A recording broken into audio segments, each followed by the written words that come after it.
ਗੁਆਂਢੀ ਮੁਲਕ ਕੈਨੇਡਾ ਦੇ ਬਾਰੇ ਗੱਲਬਾਤ ਕਰਦੇ ਹਾਂ। ਕੈਨੇਡਾ ਦੇ ਜਿਹੜੇ ਮੌਜੂਦਾ ਪ੍ਰਾਈਮ ਮਿਨਿਸਟਰ ਹੈਗੇ ਆ, ਕਾਰਨੀ, ਮਾਰਕ ਕਾਰਨੀ, ਉਹਨਾਂ ਨੇ ਅੱਜ ਪੋਸਟ ਪਾਈ ਆ ਵੀ ਮੇਰੀ ਪ੍ਰੈਜ਼ੀਡੈਂਟ ਡੋਨਾਲਡ ਟਰੰਪ ਉਹਨਾਂ ਦੇ ਨਾਲ ਗੱਲਬਾਤ ਹੋਈ ਆ ਤੇ ਵਧੀਆ ਗੱਲਬਾਤ ਰਹੀ ਹੈਗੀ ਆ।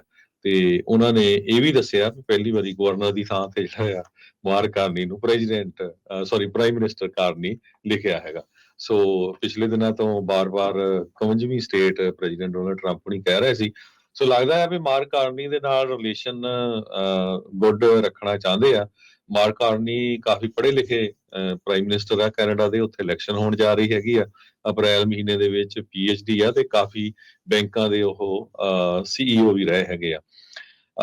ਪਿਛਲੇ ਦਿਨਾਂ 'ਚ ਜੋ ਰਿਪੋਰਟ ਕੈਨੇਡਾ ਦੇ ਕੰਜ਼ਰਵੇਟਿਵ ਕੈਂਡੀਡੇਟ ਪੀਅਰ ਪੋਲੀਵਰ ਦੇ ਬਾਬਤ ਆਈ ਸੀ, ਜਾਂ ਕਿਸ ਤਰ੍ਹਾਂ ਭਾਰਤ ਦੀ ਸਰਕਾਰ ਉਹਨਾਂ ਦੀ ਪਾਰਟੀ ਨੂੰ ਜਾਂ ਉਹਨਾਂ ਨੂੰ ਜਿਤਾਉਣ ਦੀ ਕੋਸ਼ਿਸ਼ ਕਰਦੀ ਹੈ, ਸਾਰਾ ਕੁਝ ਐਕਸਪੋਜ਼ ਹੋ ਗਿਆ। ਉੱਥੇ ਦੀ ਸੀਸਸ ਜਿਹੜੀ ਏਜੰਸੀ ਆ ਉਹਨਾਂ ਨੇ ਕੀਤਾ। ਹੋ ਸਕਦਾ ਅਮਰੀਕਾ ਵਾਲੇ ਵੀ ਇਹ ਸੋਚਦੇ ਹੋਣ ਵੀ ਜੇ ਉਹ ਆਉਣ ਵਾਲੀ ਇਲੈਕਸ਼ਨ ਦੇ ਵਿੱਚ ਇਹ ਕਾਫੀ ਵਿਰੋਧ ਹੋਊਗਾ ਲੋਕਾਂ ਵੱਲੋਂ, ਆਪਾਂ ਕਾਹਨੂੰ ਇਸ ਪੰਗੇ ਦੇ ਵਿੱਚ ਪੈਣਾ। ਸੋ ਇਹ ਅੱਜ ਮਾਰਕ ਕਾਰਨੀ ਉਹਨਾਂ ਨੇ ਐਕਸ ਦੇ ਉੱਤੇ ਪੋਸਟ ਪਾਈ ਆ ਵੀ ਮੇਰੀ ਜਿਹੜੀ ਗੱਲਬਾਤ ਆ ਪ੍ਰੈਜ਼ੀਡੈਂਟ ਡੋਨਾਲਡ ਟਰੰਪ ਉਹਨਾਂ ਦੇ ਨਾਲ ਬਹੁਤ ਵਧੀਆ ਰਹੀ ਹੈ। ਜੀ ਬਿਲਕੁਲ। ਸੋ ਕਹਿੰਦੇ ਵੀ ਕਈ ਚੀਜ਼ਾਂ ਦੇ ਉੱਤੇ ਦੋਨੋਂ ਜਾਣੇ ਐਗਰੀ ਕੀਤੇ ਆ। ਇਹ ਸੋਸ਼ਲ ਮੀਡੀਆ ਪੋਸਟ ਦੇ ਹਵਾਲੇ ਦੇ ਨਾਲ ਕੀਤਾ ਆ।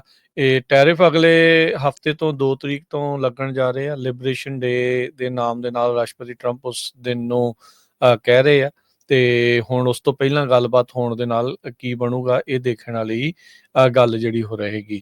ਉਧਰ ਨਾਰਥ ਅਮਰੀਕਾ ਦੇ ਜਿਹੜੇ ਮੇਅਰਸ ਆ ਉਹ ਵਾਸ਼ਿੰਗਟਨ DC 'ਚ ਇਕੱਠੇ ਹੋ ਕੇ ਉਹਨਾਂ ਨੇ ਗੁਹਾਰ ਲਾਈ ਆ ਵੀ ਜਿਹੜੀ ਟ੍ਰੇਡ ਵਾਰ ਆ ਉਸ ਨੂੰ ਖਤਮ ਕੀਤਾ ਜਾਵੇ।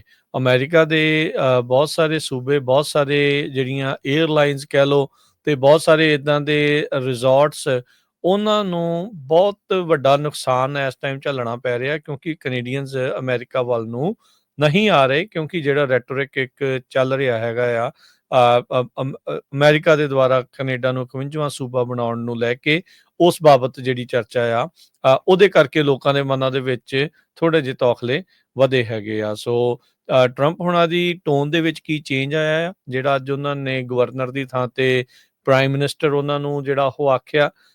ਕਾਰਨੀ ਟਰੂਡੋ ਤਾਂ ਨਹੀਂ, ਕਾਰਨੀ ਇਹ ਵੀ ਜਿੱਦਾਂ ਤੁਸੀਂ ਦੱਸਿਆ ਵੀ ਉਹ ਇੱਕ ਬਿਜ਼ਨਸਮੈਨ ਖੁਦ ਵੀ ਆ। ਉਹ ਬੈਂਕਾਂ ਨੂੰ ਚਲਾਉਣ ਵਾਲੇ ਪਾਸੇ ਨੂੰ ਲੈ ਕੇ ਵੀ ਹੈਗੇ ਆ। ਟਰੂਡੋ ਨੂੰ ਟਰੰਪ ਹੋਣੀ ਸ਼ਾਇਦ ਸ਼ੁਰੂ ਤੋਂ ਹੀ ਬਾਹਲਾ ਲਾਈਕ ਨਹੀਂ ਸੀ ਕਰਦੇ। ਇਹਦੇ ਕਰਕੇ ਉਹਦੇ ਨਾਲ ਸਿੰਘ ਵੀ ਜ਼ਿਆਦਾ ਜਿਹੜੇ ਉਹ ਫਸਦੇ ਸੀਗੇ। ਸੋ ਦੇਖੋ ਅੱਗੇ ਇਸ ਦੇ ਵਿੱਚ ਕੀ ਜਿਹੜਾ ਉਹ ਬਣਦਾ ਆ। ਕਹਿੰਦੇ ਵੀ ਐਕਸਾਈਟ ਨਹੀਂ ਹੋਣਾ ਚਾਹੀਦਾ ਬਹੁਤਾ। ਕੈਨੇਡੀਅਨਸ ਨੂੰ ਇਹ ਕਿਹਾ ਜਾ ਰਿਹਾ ਹੈ ਉੱਥੋਂ ਦੇ ਲੋਕਾਂ ਦੇ ਦੁਆਰਾ ਵੀ ਕਹਿੰਦੇ ਵੀ ਇਹ ਪਹਿਲਾਂ ਏਦਾਂ ਹੀ ਹੁੰਦਾ ਆ, ਗੱਲਬਾਤ ਹੋ ਜਾਂਦੀ ਆ, ਫਿਰ ਅਖੀਰ ਦੇ ਵਿੱਚ ਫਿਰ ਸੋਟਾ ਵੱਜ ਸਕਦਾ ਹੈ, ਫਿਰ ਡੰਡਾ ਜਿਹੜਾ ਉਹ ਵੱਜ ਸਕਦਾ ਆ। ਨਾਲੇ ਤਾਂ ਸਵੇਰੇ ਹੋਈ ਆ, ਕੀ ਪਤਾ ਸ਼ਾਮ ਤਾਈਂ ਕੀ ਹੋ ਜਾਣਾ। ਕੋਈ ਹੋਰ ਜਿਹੜਾ ਆਪਣਾ ਛੱਡ ਦੇਣਾ ਹੈਗਾ ਆਪਣੇ ਸੋਸ਼ਲ ਮੀਡੀਆ ਦੇ ਉੱਤੇ। ਹਾਂ ਵੀ ਸ਼ਾਮ ਤੱਕ 51ਵਾਂ ਸੂਬਾ ਬਣਾ ਕੇ ਨਾ ਹਟ ਲੈਣ। ਸੋ ਕੁਛ ਨਹੀਂ ਜਿਹੜਾ ਉਹ ਕਿਹਾ ਜਾ ਸਕਦਾ ਵੀ ਉੱਥੇ ਕੀ ਬਣਦਾ ਆ। ਪਰ ਇਸ ਸਾਰੇ ਮਾਮਲੇ ਦੇ ਵਿੱਚ ਟਰੰਪ ਹੁਣਾਂ ਦੇ ਆਉਣ ਦੇ ਨਾਲ ਕੈਨੇਡਾ ਦੀਆਂ ਇਲੈਕਸ਼ਨਸ ਦੇ ਜਿਹੜੇ ਨਤੀਜੇ ਦੇ ਉੱਤੇ ਅਸਰ ਇਸ ਗੱਲੋਂ ਪੈ ਜਾਣਾ ਵੀ ਹੁਣ ਪਤਾ ਨਹੀਂ ਲੱਗ ਰਿਹਾ ਵੀ ਜਿੱਤ ਜਿਹੜੀ ਉਹ ਕਿਹਦੀ ਹੋਊਗੀ। ਕੀ ਜਿਹੜੇ ਪ੍ਰੋਗਰੈਸਿਵ ਕੰਜ਼ਰਵੇਟਿਵ ਆ ਪੀਅਰ ਪੋਲੀਵਰ ਉਹ ਆਸਾਨੀ ਨਾਲ ਜਿੱਤਣਗੇ, ਜਾਂ ਫਿਰ ਇੱਕ ਵਾਰੀ ਫਿਰ ਮਾਈਨੋਰਟੀ ਜਿਹੜੀ ਸਰਕਾਰ ਆ ਉੱਥੇ ਆਪਾਂ ਨੂੰ ਕੈਨੇਡਾ 'ਚ ਦੇਖਣ ਨੂੰ ਮਿਲੂਗੀ। ਪਰ ਸਮਾਂ ਕੋਈ ਬਾਹਲਾ ਵਕਤ ਉਹਨਾਂ ਦੀਆਂ ਇਲੈਕਸ਼ਨ 'ਚ ਰਹਿ ਨਹੀਂ ਗਿਆ। ਸੋ ਆਪਾਂ ਦੇਖਾਂਗੇ ਵੀ ਅਗਲੇ ਜਿਹੜੇ ਆ ਉਹ ਕੀ ਬਣਦੇ ਆ। ਕੈਨੇਡਾ ਦਾ ਮੀਡੀਆ ਇਸ ਗੱਲੋਂ ਬਹੁਤ ਖੁਸ਼ ਹੋ ਰਿਹਾ ਵੀ ਅੱਜ ਰਾਸ਼ਟਰਪਤੀ ਟਰੰਪ ਨੇ ਪ੍ਰਾਈਮ ਮਿਨਿਸਟਰ ਆਫ ਕੈਨੇਡਾ ਨੂੰ ਪ੍ਰਾਈਮ ਮਿਨਿਸਟਰ ਹੀ ਜਿਹੜਾ ਆ ਉਹ ਆਖਿਆ ਹੈਗਾ ਆ।